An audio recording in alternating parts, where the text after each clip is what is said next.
ডিসপ্লের দিক থেকে দেখা গেলে প্রথমে যাই ডিসপ্লের যে জিনিসটা আইটেল P55 হাতে নিলে হ্যালো চেক হ্যালো। তো আসসালামু আলাইকুম ভাই লোক, সকলে কেমন আছেন? আপনাদের মধ্যে একটি নতুন মোবাইলের রিভিউ নিয়ে চলে আসলাম। সেই মোবাইলটার নাম হলো আইটেল P55। তো মোবাইলটার নাম যেমন সুন্দর আর মোবাইলটার বাজেটও সেরকমই সুন্দর। মোবাইলটা বাজেট বলতে গেলে হলো মোবাইলটা অ্যারাউন্ড 12 থেকে 13,000-এর ভিতরে দুইটা ভেরিয়েন্ট পাওয়া যাচ্ছে। দুইটি ভেরিয়েন্ট বলতে হলো 4128 সেটা পাওয়া যাচ্ছে 11,990 এবং 8128 সেটা পাওয়া যাচ্ছে হলো 13,990। তো ভিন্নতা হলো 4 GB র্যামের ভিতরে, আর কিছু ভিন্নতা নাই। তো ফোনটার ভিতরে যা যা থাকছে আমি আপনাদের মধ্যে তাই এক্সপ্লেন করব। তো अच्छा ठीक है। সর্বপ্রথম আমি ক্যামেরার দিক দিয়ে চলে যাই। ক্যামেরার দিক থেকে চলে গেলে ক্যামেরাতে দুটো ক্যামেরা আছে। দুটো ক্যামেরা বলতে একটি হলো মেন ক্যামেরা আর একটি যাই হোক। তো ক্যামেরার দিক দিয়ে চলে গেলে প্রথমে এই ক্যামেরাটা হলো 50 মেগাপিক্সেলের এআই একটা ক্যামেরা। যে ক্যামেরাটা দিয়ে দুর্দান্ত ছবি তোলা সম্ভব কিনা তাই বলতে পারবো না, কিন্তু তারা দাবি করছে একটি ভালো মানের ক্যামেরাই।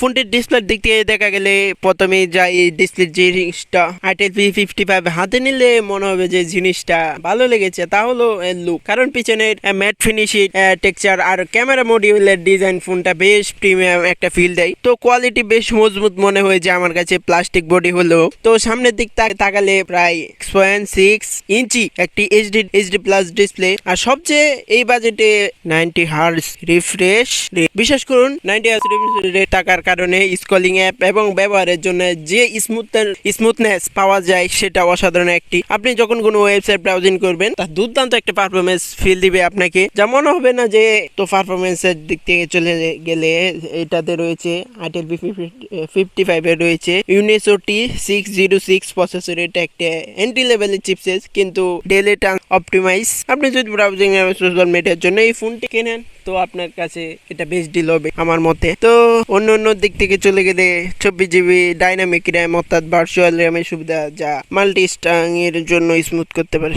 গেমিং এর জন্য বলতে গেলে এই ফোনটি গেমিং এর জন্য একটু ভালো হবে না, কারণ ফোনটি গেমিং এর জন্য একটু না, কারণ গেমিং এর জন্য এই ফোনটা ভালো না। কিন্তু নর্মালি আপনি ফ্রি ফায়ারের মতো কিছু গেম খেলতে পারবেন, কিন্তু এইচডি কোয়ালিটিতে আপনি গেমগুলো খেলতে পারবেন না। ব্যাটারি চার্জের ক্ষেত্রে গেলে 5000 mAh এর একটা এইচডিবি বিশাল ব্যাটারি, যা হেভি ইউজ হয়। যাই হোক, তাও অনেক ব্যাটারি স্মুথ দেয়। আর এই ফোনটিকে চার্জ দেওয়ার জন্য 18 ওয়াটের ফাস্ট চার্জিং দিয়েছে, তার মানে ফোনটি ফুল চার্জ করতে খুব বেশি সময় লাগবে না আমার মতে। তো মোবাইলটা বিস্তারিত দেখে যার কাছে পছন্দনীয় হয়েছে তো তারা কিনেন, সমস্যা নাই, কিন্তু একটু বুঝে শুনে কিনেন।